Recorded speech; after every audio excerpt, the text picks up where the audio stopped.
Ya, pemirsa Anda masih bersama kami dalam IDX Second Session Closing. Dan tadi di segmen sebelumnya kami sudah menyinggung sektor properti, pemirsa seiring wacana pemerintah untuk memperpanjang insentif PPN properti. BSDE tadi salah satu emiten di sektor tersebut sudah diulas juga oleh Bu Lisa. Kita lanjutkan ke emiten lainnya. Bu Lisa dari BSDE, saya ingin bertanya ke emiten yang sejenis terlebih dahulu, ada CTRA yang juga bergerak di sektor perumahan. Apakah kemudian dari sisi pergerakan harga sahamnya sudah cukup menarik sejauh ini?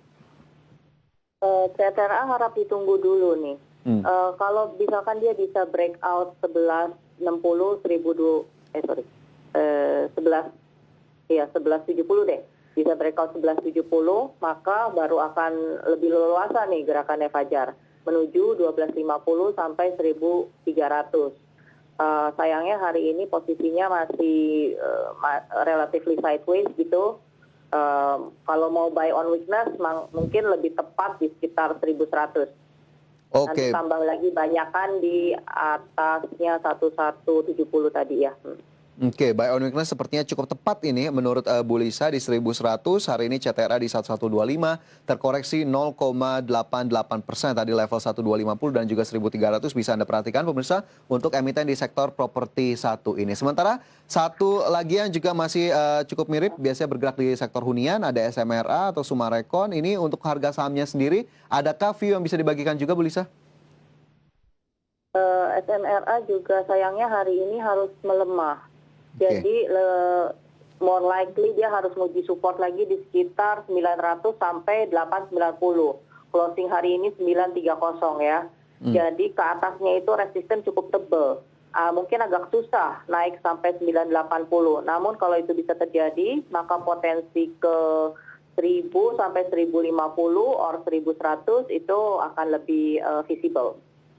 Oke, jadi ada level yang perlu dilewati terlebih dahulu untuk mencapai target price yang lebih tinggi untuk SMRA pemirsa yang hari ini ditutup turun 1,59%. Nah, dari sektor properti ini sendiri juga kita tahu ada bagian lain dari industri begitu ya, terutama untuk kawasan industri, ada Demas, ada BES juga tadi. Sebelumnya kita sempat berbincang Bu Lisa yang sudah juga sepertinya cukup menarik. Nah, untuk Demas dan BES ini boleh juga direview seperti apa dua emiten satu ini?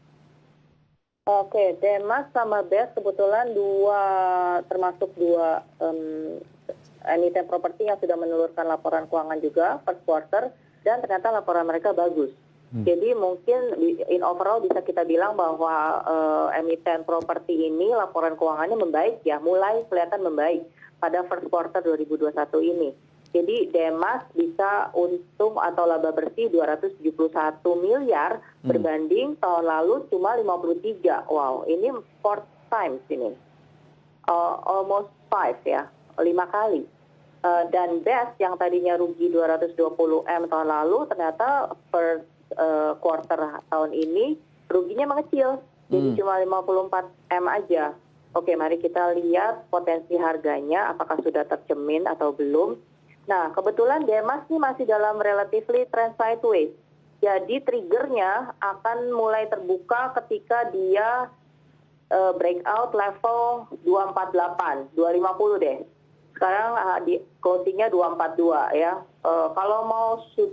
Kalau sudah mau positioning boleh, tapi saya sarankan secara money management wise maksimal 30% dulu. Nanti kalau udah lewat 250, nah, targetnya kita ada jangka pendek ya, tutup gap 265 sampai 270, sedangkan pucuk tertinggi dia ada di sekitar harga 280.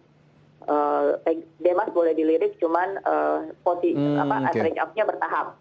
Oke, Demas boleh dilirik dengan level tadi cukup bertahap, ada 250, 260, hari ini ditutup positif 0,83% di level 242.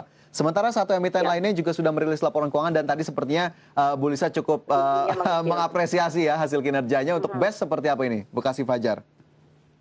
Bekasi Fajar tunggu dulu, ini jelas arahannya adalah buy on break 155. Jadi beli ketika dia sudah mampu melewati semua resisten itu dan naik ke atas 155, baru positioning. Target terdekat di sekitar 170 sampai 173. Next-nya adalah di sekitar 190 sampai 200. Oke, tapi ini untuk pure trading saja kah untuk saham seperti BES dan juga Demas, Bu Lisa? Ya, kalau kita bicara lawannya trading adalah invest. Jadi maksudnya mungkin ada kaitannya juga dengan wacana perpanjangan relaksasi PPN itu ya, PPN properti. Nah, secara kita tahu daya beli masyarakat juga masih belum membaik ya. Tapi kalau melihat laporan keuangan mereka, first quarter mereka sudah mulai ada perbaikan kinerja. In overall, melihat kondisi market saat ini, saya lebih nyaman menyarankan untuk trading aja. Jadi kalaupun, apalagi marketnya masih nggak jelas nih, ya masih terombang-ambing antara 6.000 atau tembus supportnya 5.900. Kalau tembus supportnya kan berabe, ya nggak? Kalau kita udah kebanyakan positioning, nanti repot keluarnya. Jadi average up bertahap masih merupakan saran terbaik dalam menyikapi market seperti ini. Wow, average up bertahap masih cara terbaik untuk menyikapi kondisi market seperti ini yang masih cukup galau begitu ya pergerakannya dan bahkan trennya masih terlihat sideways. Baik, emiten-emiten di sektor properti tadi pemirsa semoga bisa menjadi tambahan juga informasi untuk Anda meskipun tetap keputusan investasi kami kembalikan kepada masing-masing dari Anda.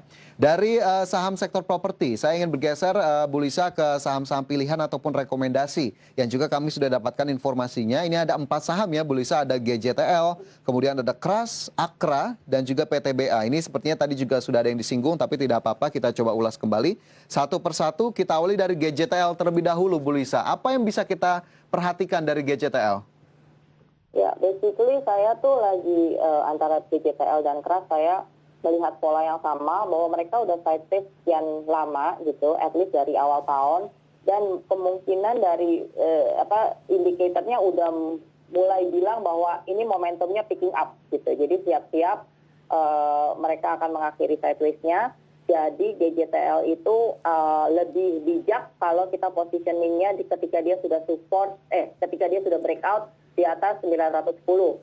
Maka step-step naiknya adalah 950, 980, 1000, dan 1050. Supportnya juga dekat, jadi kalau misalkan dia harus nyemplung ke bawah 880, nah itu berarti batal. Dengan kita kurangi posisi, ya. Oke, jadi di harga saat ini ya yang cukup baiknya untuk melakukan penambahan posisi? Closing hari ini masih di 905, if I'm not mistaken. Jadi tunggu besok 910 mulai mantep gitu ke atas atau dibeli banyak, nah kita boleh ikutan. Oke, jadi tunggu level yang lebih solid ya? Iya, betul. Oke, itu untuk GJTL, level-levelnya pemirsa bisa diperhatikan hari ini juga naiknya cukup kencang, 2,26%. Dari GJTL ada KRAS di sana nih, Bu Lisa nih. Bagaimana kemudian untuk KRAS? Nah, KRAS mungkin ada hubungannya juga sama metal mining ya, walaupun dia bukan penambang. Hari ini yang jelas dari pattern sideways-nya itu ada breakout. Jadi kemudian volume juga cukup signifikan berbanding 20 hari terakhir.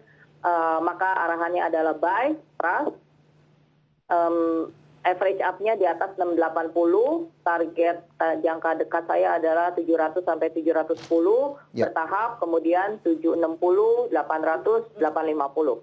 Oke, jadi lagi-lagi ada level-level bertahap yang diperhatikan. Tadi juga ada average up, posisinya di 680. Tidak begitu jauh dari level saat ini di 665. KRAS hari ini naik 4,72%. Baik, itu untuk KRAS, rekomendasinya buy dari Bu Lisa. 2 saham lainnya kita lanjutkan di segmen berikutnya, Bu Lisa. Dan pemirsa, jangan beranjak di tempat Anda, kami segera kembali sesaat lagi.